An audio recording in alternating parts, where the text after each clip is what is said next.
بسم اللہ الرحمن الرحیم۔ السلام علیکم۔ اللہ تعالیٰ نے حضرت آدم علیہ السلام اور حضرت حوا دونوں کو پیدا فرمایا کہ جاؤ تم دونوں جنت میں رہو اور جنت میں جہاں چاہو اور جو چاہو وہ کھاؤ، لیکن اس ایک درخت کے پاس نہ جانا۔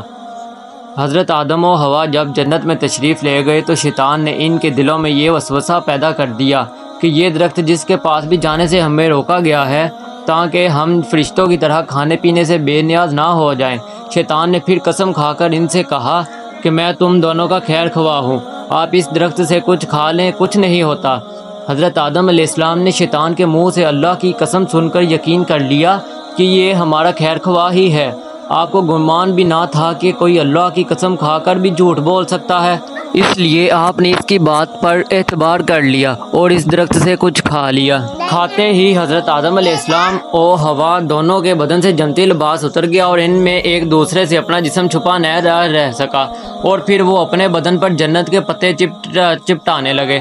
خدا تعالیٰ نے فرمایا کہ میں نے تمہیں اس درخت سے منع نہ کیا تھا اور یہ نہیں بتایا تھا کہ شیطان تمہارا دشمن ہے۔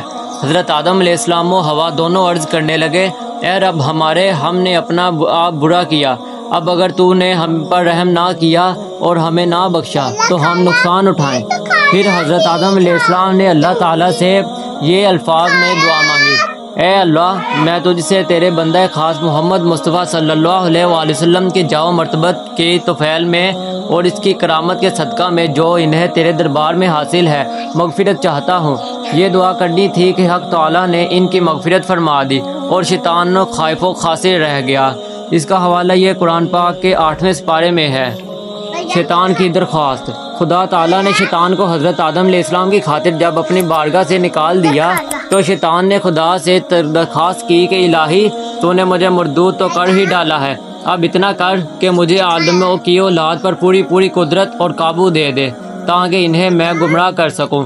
خدا نے فرمایا، جا تو ان پر قابو یافتہ ہے اور میں نے تجھے ان پر قدرت دے دی۔ کہنے لگا، الہی کچھ اور زیادہ کر۔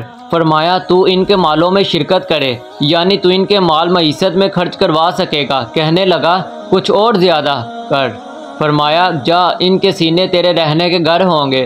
یہ سن کر حضرت آدم علیہ السلام نے عرض کی، الہی، تو نے شیطان کو مجھ پر پورا تسلط اور عام غلبہ دے دیا ہے، تو میں بجز تیری پناہ کر کے اس کے مکروہ فریب سے کیسے بچوں گا؟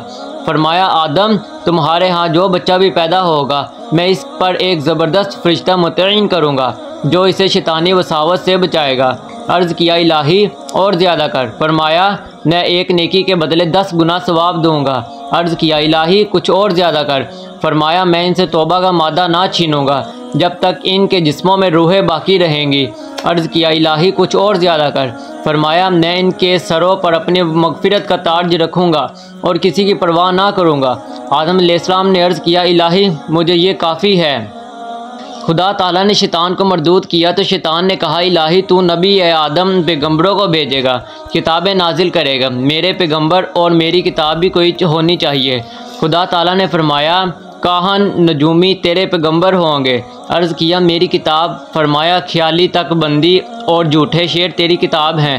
عرض کیا، میرا مؤذن کون ہوگا؟ فرمایا، راگ اور گانا۔ عرض کیا، میری مسجد کون سی ہوگی؟ فرمایا، فتنہ انگیز بازار۔ عرض کیا، اور میرا کھانا کیا ہوگا؟ فرمایا، جس پر میرا نام نہ لیا جائے گا وہ تیرا کھانا ہوگا۔ عرض کیا، اور میرا پانی کیا ہوگا؟ فرمایا، نشیلی چیزیں۔ عرض کیا، اور میرا جال کیا ہوگا؟ فرمایا، عورتیں تیرا جال ہوں گی۔ تو ہمیں ان سب فتنوں سے بچنا چاہیے۔